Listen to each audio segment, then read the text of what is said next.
नमस्कार विद्यार्थी मित्रांनो, मी प्रियंका ग्लोबल ऑनलाईन मराठीमध्ये आपल्या सगळ्यांचं मनापासून स्वागत करते.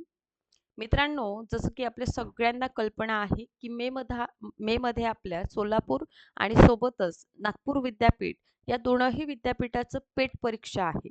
तर या पेट परीक्षेचा अभ्यास आपण जर करीत आहात आणि स्पेशली आपलं सेक्शन 2 हा इतिहास विषय आहे, तर आजचा आपला व्हिडिओ लेक्चर अत्यंत महत्त्वाचं होणार आहे.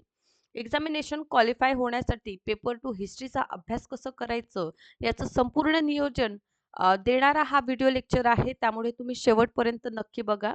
सोबतच मित्रांनो लक्षात घ्या, आपल्या सगळ्यांना कल्पना असेल, की सध्या तरी पेट परीक्षा खूप कमी होताना आपल्याला दिसून येतं. अशा वेळी 2-2 आपल्याला युनिव्हर्सिटीजचं एक तर सोलापूरचं झालं आणि दुसरं म्हणजे आपलं नागपूर विद्यापीठाचं दोनही विद्यापीठामधून पी-एच-डीसाठी आपल्याला नोटिफिकेशन आलेल्या दिसून येतं आणि स्पेशली जर आपला पेपर 2 इतिहास आहे, तर लक्षात घ्या 2 सेक्शनचा आपल्याला अभ्यास करावं लागतं.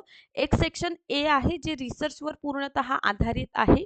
याचा सुद्धा अभ्यास करायचा आहे आपल्याला आणि सेक्शन बी म्हणजे हिस्ट्री म्हणजे पेपर 2 जे हिस्ट्रीतून अभ्यास करणार आहे, अशा सगळ्या विद्यार्थ्यांनी कुठले असे टॉपिक एक्झामिनेशन क्वालिफाय होण्यासाठी अभ्यास करावं हे याची माहिती देणारा हा संपूर्ण व्हिडिओ लेक्चर आहे. पण व्हिडिओ लेक्चरला मित्रांनो सुरुवात करण्यापूर्वी जर आपण पी-एच-डी एंट्रन्स एक्झामिनेशन देत आहात आणि पेपर 2 आपलं हिस्ट्री आहे, तर आपल्या सगळ्यांसाठी कोर्स अवेलेबल आहे. या कोर्सची फीज आहे ₹2500. यामध्ये आपल्याला section A free, research free मिळेल. सोबतच पेपर 2 साठी 1000 पेक्षा जास्त एम-सी-क्यूज मिळणार आहे. टेस्ट सीरीज आहे प्रॅक्टिससाठी. फुल सिलेबसवर आधारित नोट्स, व्हिडिओ लेक्चर आणि सोबतच लाईव्ह सेशन्स देखील आपल्याला यामध्ये अवेलेबल आहे. हे ऑफिशियल नंबर्स आहे. पेपर 2 हिस्ट्रीला आपण आजच जॉइन करा कारण सेक्शन एचा देखील यामध्ये अभ्यास होणार आहे. सो काय-काय घटक अभ्यास करायचा आहे हे आपण आता जाणून घेऊया. आता पहिली गोष्ट तर सेक्शन ए. सेक्शन ए हा रिसर्च आहे. ओके. सो रिसर्चवर आपल्याला 50 प्रश्न विचारले जाणार आणि सेक्शन बी हा सब्जेक्टिव्ह ज्यांचं हिस्ट्री आहे. त्यांना देखील 50 प्रश्न या सेक्शनवर विचारले जाणार आहे. तर कुठलं टॉपिक आपण अभ्यास करायचं? पहिलं टॉपिक अभ्यास करा हडप्पा सिव्हिलायझेशन, ऋग्वेदिक एज, लेटर वेदिक एज, जैनिझम आणि बुद्धिझम. म्हणजे हडप्पा सभ्यतेचा आपल्याला अभ्यास करायचा आहे. वैदिक काळ आणि उत्तर वैदिक काळ, बुद्धिझम आणि जैनिझम हा पहिला सगळ्यात महत्त्वाचा टॉपिक आहे. यानंतर मौर्य एम्पायरचा आपल्याला अभ्यास करायचा आहे. सेम गुप्ता विजयनगरचं वाकाटक डायनॅस्टी जी आहे, यावर भरपूर प्रश्न तुम्हाला पेटमध्ये दिसून येईल. ठीक आहे. तर हा दुसरा महत्त्वाचा टॉपिक आहे. स्टेट अंडर द सल्तनत ऑफ दिल्ली म्हणजे दिल्ली सल्तनत अंतर्गत आपल्याला अभ्यास करावा लागेल. ज्यामध्ये कुतुबुद्दीन झाले, अल्लाउद्दीन खिलजी, फिरोजशहा तुघलक म्हणजे असं समजा. गुलाम वंशाचा इथे अभ्यास करा. खिलजींचा अभ्यास करा, तुघलकांचा अभ्यास करा, सय्यद आणि लोधी हे दोनही अभ्यासून घ्या. म्हणजे पूर्ण दिल्ली सल्तनत होऊन जातं आपलं. सुफी आणि भक्ती मूव्हमेंट जे आहे, हे दोनही टॉपिक तुमच्यासाठी महत्त्वाचं ठरेल. याच गोष्टी मराठीमध्ये सुद्धा इथे दिलेल्या आहेत, तर एकदा बघू शकता. यानंतर establishment of the Mughal empire, Akbar, Jahangir, Shahjahan, Aurangzeb specially यांवर प्रश्न विचारलं जातं. हा युनिट 2 आहे, म्हणजे घटक 2 आहे इथे. Okay. State and administration system of the Mughal. मुघलांचं काय करायचं आहे? प्रशासन. आता प्रशासनाचा अभ्यास करीत असताना इथे लक्षात घ्या, काय अभ्यास इथे जे आहे ना आपल्याला राज्य आणि प्रशासकीय आता केंद्रीय प्रशासन कसं होतं याचा अभ्यास करा. प्रांतीय प्रशासन कसं होतं आणि स्थानीय प्रशासन कशा प्रकारचं होतं असं 3 मध्ये डिव्हाईड करून हा टॉपिक अभ्यास करा. मराठ्यांचं उदय, छत्रपती शिवाजी महाराज, संभाजी महाराज आणि मराठा संघ, जमिनीचं पानिपतची तिसरी लढाई यांवर मेजर प्रश्न तुम्हाला विचारला जाणार आहे. तर हे टॉपिक तुम्ही सोडू नका. त्यानंतर युनिट 3 चा जर आपण विचार केलं बघा युनिट 3 मध्ये east India company, rule in India, establishment of British power हा महत्त्वाचा घटक आहे. जमीन महसूल लँड रेव्हेन्यू सिस्टम कशा प्रकारचं होतं.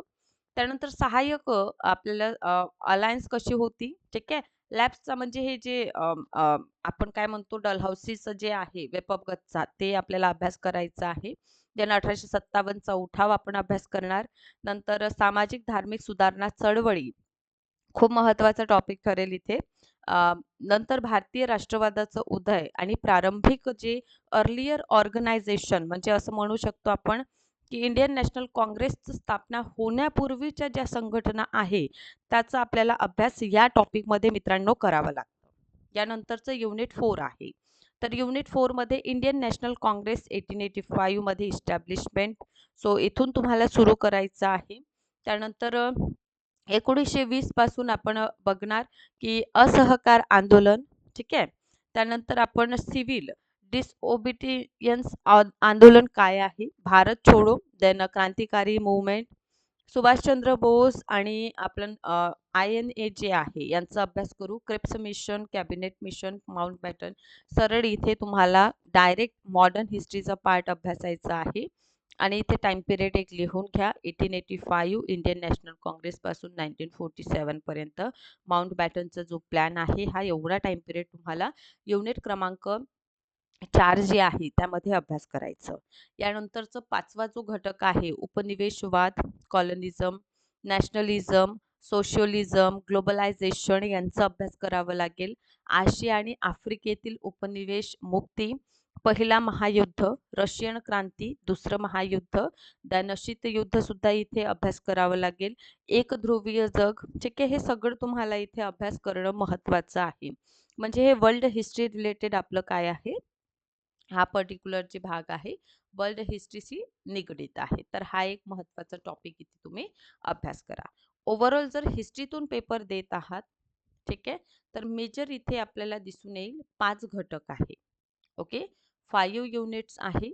यासोबत एक युनिट आपलं रिसर्चचं जोडून घ्या आणि अभ्यासाला आजपासून सुरू करा. आता आपल्या अभ्यासाला आणखीन चालना देण्यासाठी पेपर 2 हिस्ट्रीचं प्रिपरेशन करत आहात तर हा नंबर आहे, यावर कॉन्टॅक्ट करा आणि ऑफिशियल नंबर्सने पेपर 2 पेपर 1 रिसर्चला जॉईन करून घ्या. व्हिडिओ आवडला असेल तर लाईक करा आणि अशाच पद्धतीने माझे व्हिडिओ लेक्चर्स बघत चला. Thank you so much.